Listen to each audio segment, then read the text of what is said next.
Okay, so ఈరోజు మన కార్యక్రమంలో మనందరం వేచి చూస్తున్నటువంటి స్పీచెస్ మొదలవ్వబోతున్నాయి. మా మెగాస్టార్ చిరంజీవి గారు తరాలు మారినా, తారీఖులు మారినా, పద్ధతులు మారినా, పలుకుబడులు మారినా ఎన్నటికీ మారనటువంటి స్టార్డమ్ మా మెగాస్టార్ చిరంజీవి గారిది.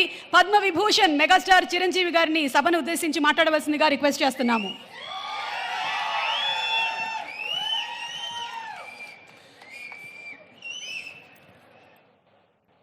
గౌరవనీయులు మన ప్రీతమ ముఖ్యమంత్రి శ్రీ రేవంత్ రెడ్డి గారికి, అలాగే మంత్రివర్యులు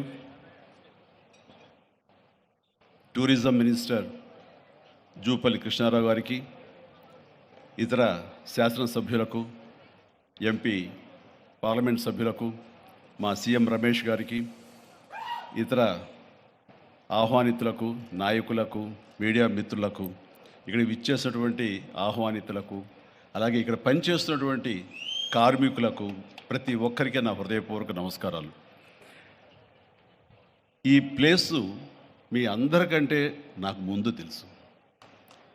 2000 సంవత్సరంలో రామ్దేవ్ ఇది ప్రారంభించినప్పుడు ఇక్కడ కొన్ని మొక్కలు పాంప్లెట్ వేసి మా ఇంటికి తీసుకొచ్చి, మీరు ఇల్లు కడుతున్నారు, ఏదైనా ఉపయోగపడుతుందో చూడండి అంటే వెంటనే ఎంత ముచ్చరేసిందంటే, ఎప్పుడో విదేశాలకు వెళ్ళినప్పుడు ఇలాంటి మొక్కలు, ఇలాంటి కళాకృతులు, ఇలాంటి అద్భుతమైనటువంటి సజీవ శిల్పాలు, జీవం ఉన్నటువంటి ఇలాంటివి చూస్తుంటే ఇలాంటివి మనం తీసుకెళ్ళిపోతే బాగుండే, వాడ షిప్లో తీసుకెళ్తే బాగుండే అని అంత టెంప్ట్ అయ్యేవాడిని. అలాంటిది ఇక్కడ హైదరాబాదులో ఈ శివారుల్లో ఒకటి లభిస్తుందంటే కనుక చాలా ఆనందంగా ఉంటుంది. రామ్దేవ్ ఫస్ట్ ఆఫ్ ఆల్ నేను కూర్చున్న చోట బయట కనపడకుండా నాకు ఏదైనా ఫెన్సింగ్ లాగా ఉండాలి, అలాంటి గుబురుగా ఉండకూడదు అంటే అక్కడ చక్కగా కొమ్మల్ని ఒక ఫెన్సింగ్ లాగా అల్లి పైన మాత్రం గ్రీన్ ఉండేలాగా పెద్ద స్క్రీన్ చేశాడు. అది ఇప్పుడు చూస్తుంటే కనుక ఎంత బాగుంటుందంటే బయట నుంచి చూసేవాళ్ళకి నేను జైల్లో ఉన్నట్టు ఉంటుంది, అన్ని కటకటాల్లాగా ఉంటుంది.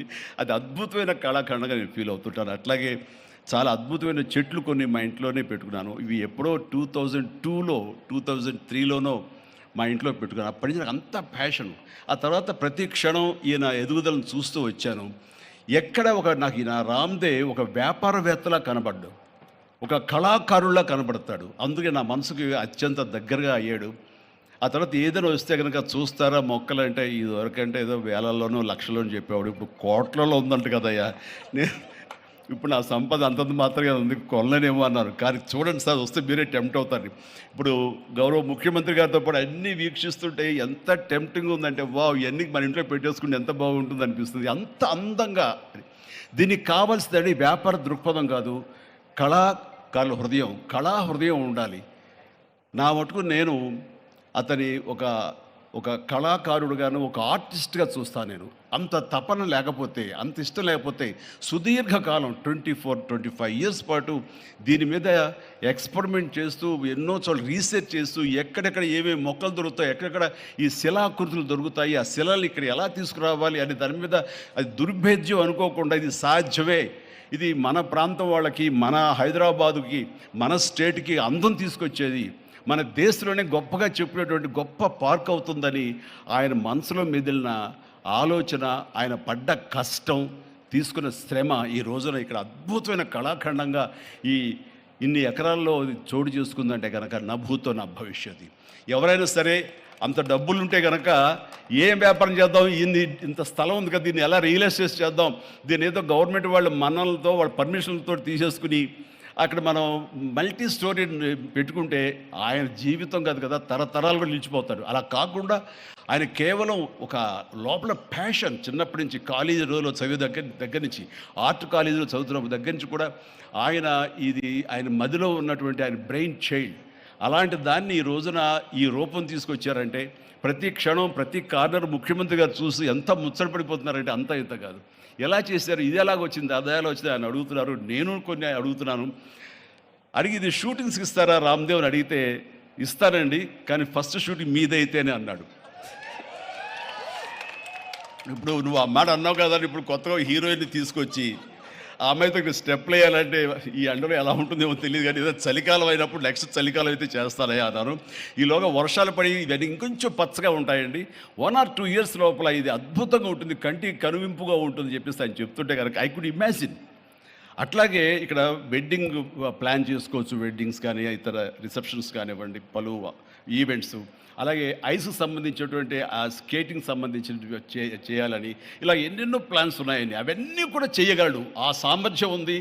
అలాగే ప్రభుత్వం కూడా ఖచ్చితంగా సపోర్ట్ చేస్తారు, అందుకు సమాయుత్తమై ఉన్నారు ఆయన. అందుకనే ఎంతో బిజీగా ఉన్నారు సీఎం గారు. వాళ్ళు చూస్తే కనుక మనుషులు ఇంటి చుట్టూ ఉన్నారు.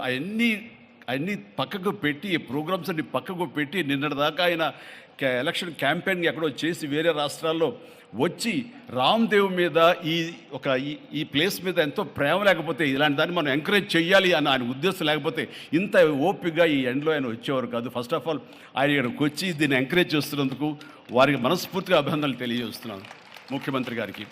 ఎందుకంటే అలాంటి వాళ్ళు అనుకుంటేనే, వాళ్ళ కళ్ళలో పడితేనే, వాళ్ళు ఇంప్రెస్ అయితేనే దీనివల్ల ఎంతోమందికి ఉపాధి కలుగుతుంది, ఇది ఎంతోమందికి కనువిందు కలుగుతుంది.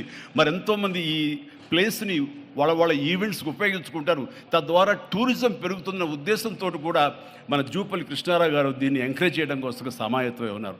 అలా ప్రభుత్వ సహకారాలు దీనికి మెండుగా ఉంటాయని ఆశాభావం వ్యక్తం చేస్తూ, మీరు ఏదైతే కనుక ఊహించారో రామ్దేవ్, అది త్వరలో ఖచ్చితంగా అవుతుంది.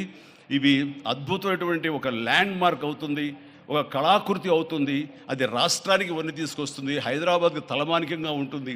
ఒక హైదరాబాద్ ఒక ఇల్లు అనుకుంటే ఇంట్లో ఒక అద్భుతమైన పెయింటింగ్ పెట్టుకుంటే ఎంత బాగుంటుందో, ఆ పెయింటింగ్ ఈ రోజున ఈ ఎక్స్పీరియన్స్తో నేను చెప్తున్నాను, this will be a beautiful piece of art.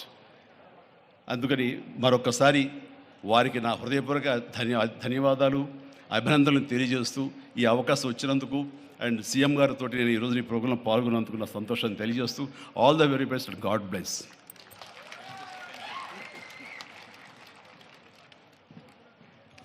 ఎక్స్పీరియంలో Chiranjeevi గారు స్టెప్పులు వేసినటువంటి ఆ సాంగ్ మేము త్వరలోనే చూడాలి అని మనస్ఫూర్తిగా కోరుకుంటూ ఉన్నాము.